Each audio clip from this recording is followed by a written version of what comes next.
Welcome to the Real News Network. I'm Kim Brown in Baltimore. Following the joint press conference of Donald Trump and Israeli Prime Minister Netanyahu last week, many are still trying to decipher what exactly came out of it. Especially explosive was the statement by President Trump, which was received with enthusiasm by Netanyahu, that the two-state solution is no longer the only political goal of the United States in the region. So let's hear his exact words.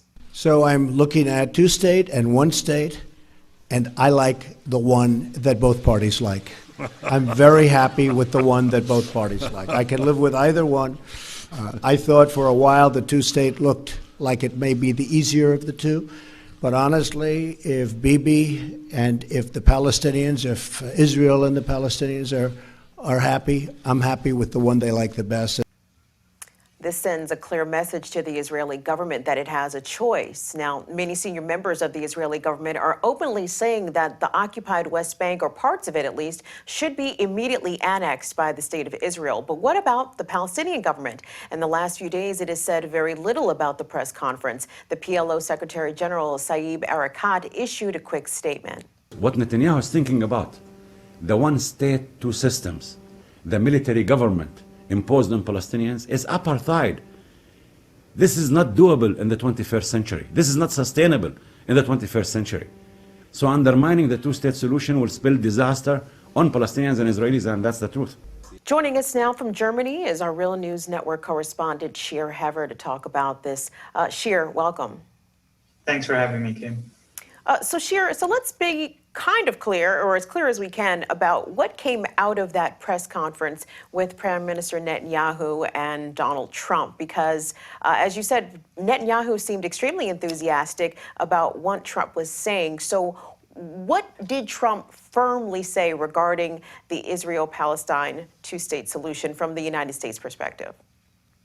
Well, President Trump does not speak very firmly and clearly on any subject almost. He always seems to make offhand comments and contradict himself. But in this case, he made a pretty clear departure from the White House policy, foreign policy of the last 20-something years at least, which called for no other solution, no other political direction than the two-state solution. And now he's saying, well, we could entertain other ideas as well. And he's taking this offhand approach that whatever people there will decide, he's okay with, which kind of means less intervention in the Middle East by the United States. We're going to have to see if that's really what his intentions are. But at the same time, when he's making statements like the United Nations has treated Israel unfairly, it means that at least on the rhetoric level, he's still going to support Israel 100%. And that is, of course, a very dangerous signal to Palestinians who are becoming completely isolated. So in the last couple of days, there were about 3 articles in Al Monitor, 2 in the Middle East Eye, and 1 in Al Jazeera, all trying to answer the question, what will the Palestinian government do next? So Shir, what do they have planned to do next?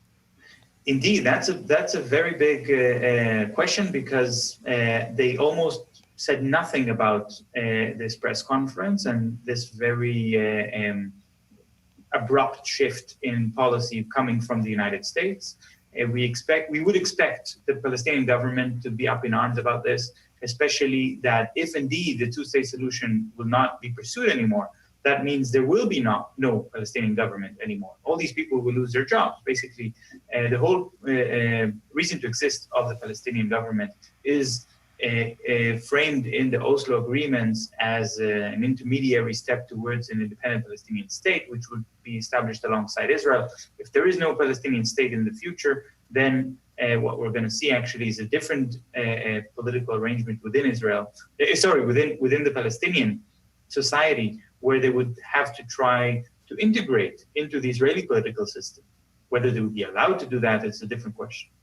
So at the same time Netanyahu was in Washington, the Fatah party appointed a new deputy to President Mahmoud Abbas, Mahmoud al-Alul. Now, he was appointed to replace Marwan Barghouti, I hope I'm pronouncing his name correctly, who was a prisoner in an Israeli jail. And the argument was that Barghouti could not hold the position from prison. So the timing, however, is pretty peculiar. So why was it important to have Mahmoud al-Alul appointed now? So is this any way a response to what was going on in Washington? I think it was. I think Fatah party could have easily waited a week or announced the appointment a week before. Everybody knows that Marwan Barghouti is in the Israeli jail and he's not getting out anytime soon. So there's no surprises there. I think the Palestinian government and the Fatah party as well, which is currently the ruling government, the ruling party, they see what's going on and they are very concerned, and the reaction is to turn inwards. And they are restructuring the Fatah party. That's also part of their strategy to pursue a unity government with the Hamas party. And that unity government has already been announced, or the plans to have it has been announced in Moscow. And we've covered that in the Real News. But they're not really ready to actually go ahead with the elections and to start this unity government. So they're restructuring the party, appointing Mahmoud al-Alul. He has this sort of reputation as a more of a hardliner. Somebody he mentioned regarding Trump's statements about moving the U.S. embassy to Jerusalem, that the Palestinian people will not accept it and they will make every sacrifice to protect Jerusalem. But other than that, he's not particularly famous and not very well known for his political work, except that he was the former governor of the Nablus governorate. So at the same time, the Hamas party is also concerned with internal appointments rather than with foreign policy. So last week, Hamas appointed Yahya Sows as the new head of the Hamas in Gaza. So how do you explain this, Shir? So how is Yahya Sows relevant in Hamas's position to the United States in their new approach to Israel-Palestine? So Yahya Sinwas is just received a major promotion. He was the liaison between the political and the military arms of the Hamas party. And now he's going to be in charge of the Gaza Strip on behalf of the Hamas party. And since Hamas rules the Gaza Strip, that gives him quite a lot of power in this very small area, over this 2 million Palestinians who live there. And he also has a reputation of a hardliner. He's coming from the military wing of Hamas, and that is actually unprecedented that Hamas is appointing somebody from the military wing to a civilian position. And that is seen as maybe a direction of Hamas further in the direction of armed struggle. I think the Hamas party has had a very clear line over the last couple of years where they said, the armed struggle is the only way for Palestinians to fight for their freedom because the world has abandoned us, because we have no allies or no significant allies in the world. So we're going to have to use arms against a far superior military adversary, the Israeli army. Hamas does not have anywhere near the power of the Israeli army, but they're saying with perseverance, we will eventually be able to win our freedom. And the majority of the Palestinian people do not accept that position. The majority of Palestinians, not just the Fatah party, but also the other parties, are saying, look, we have to find any possible way to win our freedom without resorting to armed struggle, because in the armed struggle, we have such a terrible disadvantage. And the fact that Trump is now basically saying, I'm happy with whatever the parties are happy with. In other words, you can keep fighting each other and I'm going to stay out of it. Then this is a message that strengthens the Hamas position within the Palestinian political system.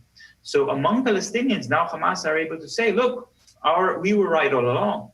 We have been vindicated by Trump's politics. If we don't now arm ourselves and proceed with the armed struggle, then the United States is just going to prevent the world from protecting us from Israeli aggression. Like Trump said, the UN should not unfairly, in Trump's words, target Israel. And that means that the Palestinians have to fend for themselves. So that can certainly explain why they now appoint Yahya Sinwas.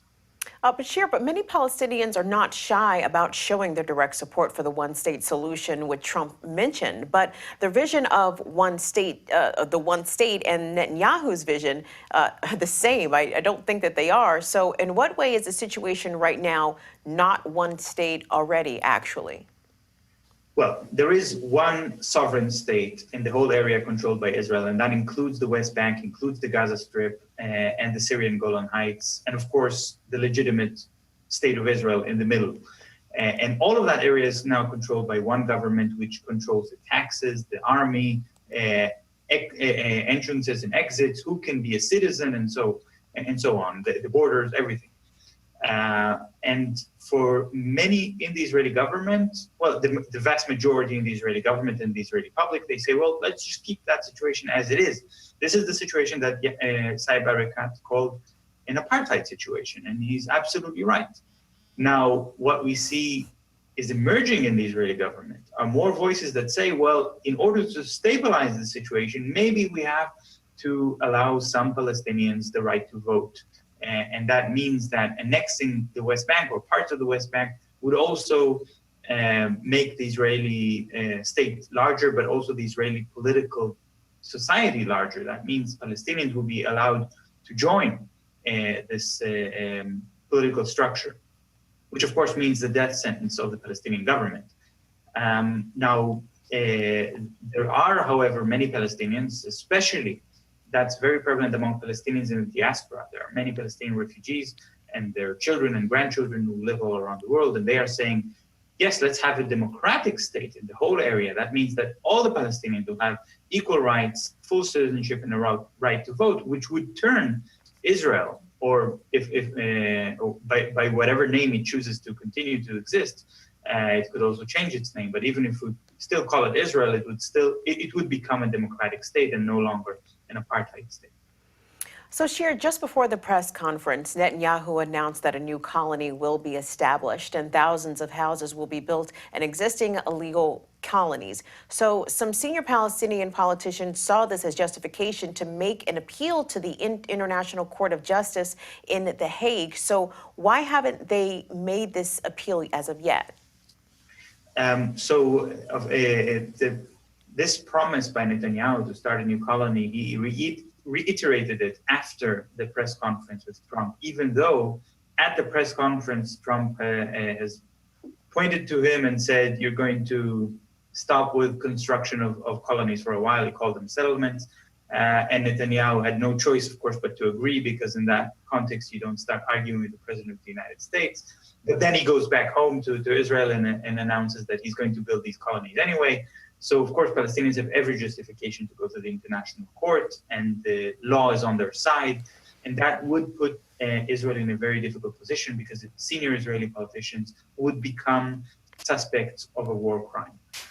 However, there has been some senior members of the White House who contacted the Palestinian government and told them that if they pursue this line, they will lose all funding from the United States. And right now, the United States is not the biggest donor, not the biggest funder of the Palestinian government, but they do play a very important role in funding the Palestinian government's security apparatus, their armed vehicles, their weapons, their training, and so on. So when it comes to things like schools and clinics, sanitation, that part is mostly covered by other means. But the security costs of maintaining the Palestinian government and maintaining its political stability, much of it is covered by the United States. If the United States withdraws the money, the Palestinian government might just be overwhelmed by local public rage and by protests of people demanding a better representation of their political desires. And the senior management of the Palestinian government are very concerned about this. So at the moment, they seem to be just following the directions from Washington, and they're afraid to make any move.